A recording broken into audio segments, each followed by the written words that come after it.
What's up, guys? Welcome to the video. Welcome to part 2 of my series on the most impactful transfers for each Power 4 team. Today is the Big Ten Conference. I did the ACC Conference in my last video yesterday, so go check that out if you haven't. It's on the channel, and hopefully I can put it in a card somewhere or something.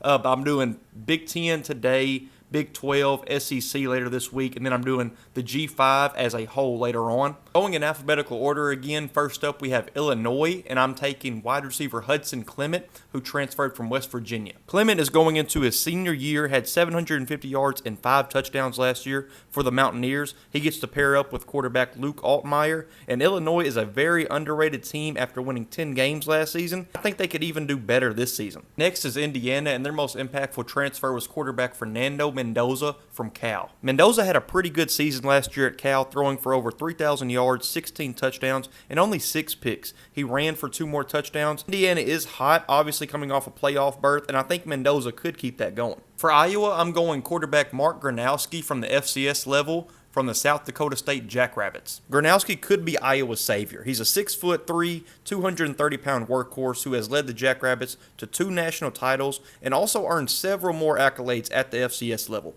3 seasons in a row with over 22 touchdown passes and less than 8 picks every single year. Also is a big runner on the ground. This really could be fun for the Hawkeyes. For Maryland, I'm going with wide receiver Jalil Farouk from Oklahoma. If you know anything about Oklahoma the past 2 to 3 years, you know that they have speedy wideouts and almost all of them have gotten injured. Well, that is exactly what happened to Jalil Farouk last season and caused him to only play in 2 games. But in 2023, he had almost 800 scrimmage yards and 2 touchdowns, and whoever Maryland puts at quarterback will benefit from Farouk. The Michigan Wolverines, I decided to go with running back Justice Haynes from Alabama. I could have went several different guys here, including quarterback Mikey Keene from Fresno State, but I wanted to harp on the running back position because that is what Sharon Moore usually utilizes the most. Haynes had over 500 scrimmage yards last year and 7 touchdowns for the Tide, and with Michigan losing almost all of their running back depth, he will be the main workhorse. At Michigan State, I'm going wide receiver Omari Kelly from Middle Tennessee, a very underrated transfer. Middle Tennessee had an abysmal 2024, going 3-9. And probably the only bright spot of this year was Omari Kelly. He had almost 900 yards receiving and 4 touchdowns for the Blue Raiders, so I think he will be a huge relief for Aiden Childs, Michigan State's young quarterback. For Minnesota, it's got to be Logan Loya, wide receiver from UCLA. I feel like there's a lot of receivers on this list so far. Loya has had 3 productive seasons in a row out west, with his best year coming in 2023, where he had 655 yards and 4 touchdowns. Last year, he had 350 receiving yards and 4 touchdowns as well, but with Minnesota really needing some help in the receiving game, Loya will provide that for them. For the Nebraska Cornhuskers, I'm going wide receiver Dane Key from Kentucky. Key has been needing a change of scenery for a little bit now. He had 3 really good years for the Wildcats, and his best year was last year with 715 receiving yards, but only 2 touchdowns because Kentucky had major quarterback problems last season. But with Dane Key pairing up with quarterback Dylan Raiola, this connection should be fun. For Northwestern, it's got to be quarterback Preston Stone from SMU. This is a transfer that has not gotten talked about all offseason, in my opinion. I have not seen it anywhere, but I am high on this one. Preston Stone, a guy who I had top 5 in my ACC quarterback rankings going into last year, he lost his job to quarterback Kevin Jennings, who is still the quarterback at SMU, and it turned into a playoff berth for the Mustangs. I still don't know how I feel about that, but I know Stone is still an elite quarterback deep down somewhere. I mean, the guy had 3,200 yards, 28 touchdowns, and only 6 picks in 2023. I know a common excuse will be, well, that was against G5 competition that year, but still, he has that level of talent. For the Ohio State Buckeyes, I'm going a very recent transfer, defensive end Bo Atkinson from North Carolina. 2024 was an amazing year for Atkinson. He finished with 35 tackles, 12 of those were tackles for loss, and he also added 8 sacks. And with Ohio State losing so many guys to the draft and elsewhere, Atkinson will have a big role there. For the Oregon Ducks, I'm going another transfer that has not gotten talked about like it should have this offseason. And I'm not saying it's not a high-ranked transfer because I want to say it's in the top 5. So On 3 does have a lot of respect for this transfer.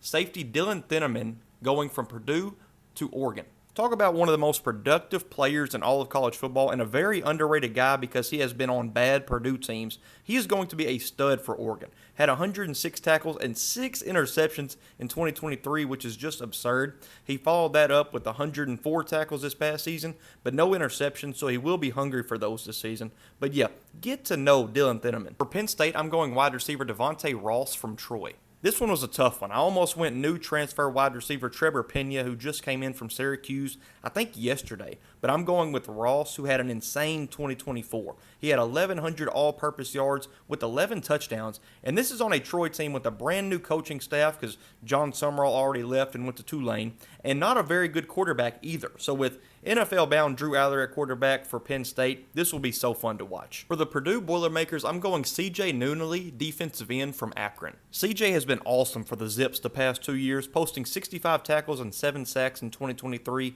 and then 56 tackles and 6 sacks this past year.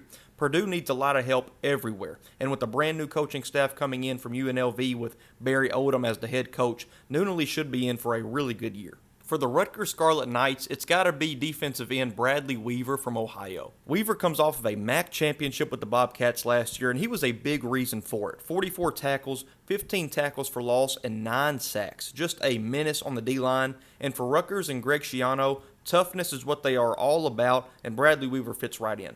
For UCLA, they have had a wild 2-3 weeks, so I could have gone a lot of names here. But I'm going with wide receiver Caden Robinson from App State. You might think I'm crazy for not going with Nico Iamaleava, the quarterback from Tennessee, but I think either way UCLA would have been solid at quarterback with Joey Aguilar, who is supposed to be the quarterback, or Nico. So I think it'll be good either way. So with those changes, Robinson is not going to catch passes from his App State quarterback Joey Aguilar, but instead it's going to be Tennessee transfer Nico Iamaleava throwing him the ball, and we will see how this goes. But either way, Robinson has been awesome for the Mountaineers the last 2 years, posting 905 yards and 10 touchdowns in 2023.